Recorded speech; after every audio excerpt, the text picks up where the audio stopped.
လက်ရှိဘောလုံးလောကမှာအကောင်းဆုံးဘောလုံးသမားဘယ်သူလဲလို့မေးလိုက်တာနဲ့ရိုနယ်ဒိုလို့ပြောတဲ့သူရှိသလိုမက်ဆီလို့ပြောတဲ့သူလည်းရှိမှာပါရိုနယ်ဒိုနဲ့မက်ဆီဘယ်သူပိုကောင်းလဲဆိုတာငင်းခုန်လာခဲ့တာဆယ်စုနှစ်တစ်ခုစာကိုကြော်လာခဲ့ပြီလည်းဖြစ်ပါတယ်နှစ်ဦးစလုံးဟာသက်ဆိုင်ရာကလပ်အသင်းနဲ့နိုင်ငံအသင်းတွေမှာခြေစွမ်းတွေကိုစီပြထားရင်စူးတစိတ်တွေလည်းရယူနေတဲ့သူတွေပါမက်ဆီနဲ့ရိုနယ်ဒိုတို့နှစ်ဦးဟာပြီးခဲ့တဲ့10နှစ်တာကာလအတွင်း FIFA ဘောလုံးဒီယောဆုကိုတလဲစီရယူနေကြတဲ့သူတွေလည်းဖြစ်ပါတယ်မက်ဆီဟာပြီးခဲ့တဲ့ချန်ပီယံလိပြိုင်ပွဲတော့ရိုနယ်ဒိုချိုးဖျက်ဖို့မဖြစ်နိုင်တော့တဲ့အသင်းတစ်သင်းထဲမှာကစားရင်ချန်ပီယံလိဂိုးအများဆုံးသွင်းထားတဲ့စံချိန်ကိုတင်ထားနိုင်ခဲ့ပါတယ်။ Manchester United, Real Madrid အသင်းတွေနဲ့အတူဥရောပချန်ပီယံလိဖလားရယူနိုင်ခဲ့တဲ့ဂျူမန်တက်အသင်းရဲ့တိုက်စစ်မှုရိုနယ်ဒိုကလည်းမက်ဆီချိုးဖျက်ဖို့မဖြစ်နိုင်တဲ့မတူညီတဲ့ကလပ်၃ခုနဲ့ချန်ပီယံလိရယူနိုင်တဲ့ကစားသမားဖြစ်လာဖို့အတွက်စိတ်ဆန္ဒတွေပြင်းပြနေပါတယ်။သူတို့နှစ်ဦးကြားတူညီတာတွေရှိသလိုကွဲပြားတဲ့အချက်တွေလည်းရှိပါတယ်။ဒီတစ်ပတ်မြန်မာပလက်ဖောင်းရဲ့အားကစားကဏ္ဍမှာမက်ဆီနဲ့ရိုနယ်ဒိုကြားမတူညီကွဲပြားတဲ့အချက်တွေကပရိသတ်တွေထင်သာမြင်သာရှိမဲ့အချက်၅ချက်ကိုတင်ဆက်ပေးသွားမှာဖြစ်ပါတယ်။နံပါတ်1အဆုံးသက်စွမ်းရည်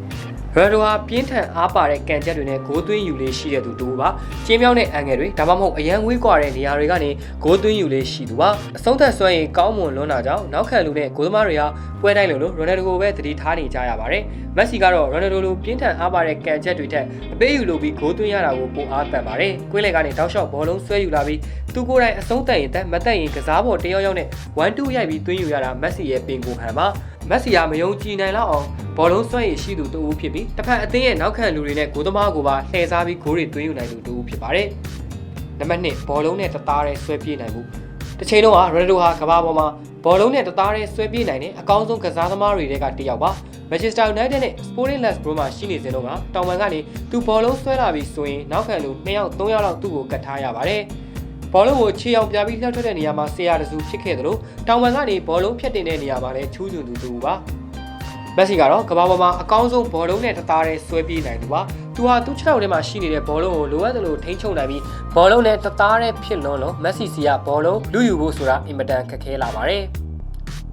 ်လေထဲတွင်ဘောလုံးရယူနိုင်မှုရိုနယ်ဒိုဟာမြင်မာတဲ့အရက်ရှိသူဖြစ်တယ်လို့ဂျမ်ပင်လည်းအလွန်ကောင်းသူတူပါလေထဲမှာဘောလုံးရှင်လူတဲ့နေရာမှာရိုနယ်ဒိုရဲ့ဂျမ်ပင်ကိုရှင်နိုင်တဲ့သူဟာနေပါလွန်လာပါတယ်မထင်လို့ခုံပြီးဂိုးသွင်းတက်သူလည်းဖြစ်ပါတယ်မက်ဆီကတော့ရိုနယ်ဒိုထက်အရက်ပူပေမဲ့လေထဲမှာဘောလုံးရယူနိုင်မှုမှာလည်းမငြင်းတဲ့သူတူပါသူထက်အရက်မြင့်တဲ့တစ်ဖက်နောက်ခံလူတွေနဲ့ရှင်ပြီးခေါင်းတိုက်သွင်းယူတာကလွဲလို့ကျန်တာအကုန်လုံးနိုင်သူတူပါတခါလေမက်ဆီခေါင်းတိုက်သွင်းတဲ့သွင်းဂိုးတွေကိုမြင်တွေ့ရလေရှိပြီးအဲ့လိုအချိန်မျိုးဟာတစ်ဖက်နောက်ခံလူကသူနဲ့အရက်မတိမ်မရိပ်ရှိနေတဲ့အချိန်ဒါမှမဟုတ်ဘောလုံးကသူ့ရဲ့ခေါင်းကိုဓာတ်ရိုက်ကျတဲ့အချိန်တွေမှာဖြစ်လေရှိပါတယ်လေထဲမှာဘောလုံးရယူနိုင်မှုမှာရိုနယ်ဒိုကမက်ဆီထက်အနည်းငယ်အသာရနေပါတယ်ဘောလုံးဖြန့်ဝေမှု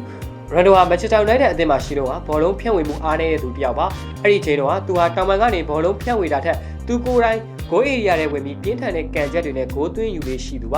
ရီယယ်မက်ဒရစ်အသင်းကိုရောက်တဲ့အချိန်မှာသူ့ရဲ့ကစားတဲ့ပုံစံကိုပြောင်းလဲခဲ့ပြီးအသင်းပေါ်တွေနဲ့ချိတ်ဆက်ပြီးဂိုးသွင်းတဲ့ပုံစံကိုပြောင်းလဲလာပါတယ်တောင်ပန်နဲ့ကွင်းလယ်ကနေတီးကြတဲ့ဘောလုံးဖြန့်ဝေမှုတွေပြုလုပ်လာနိုင်ခဲ့သလိုရေးပါတဲ့ဂိုးတွေကိုလည်းဖန်တီးပေးနိုင်ခဲ့ပါတယ်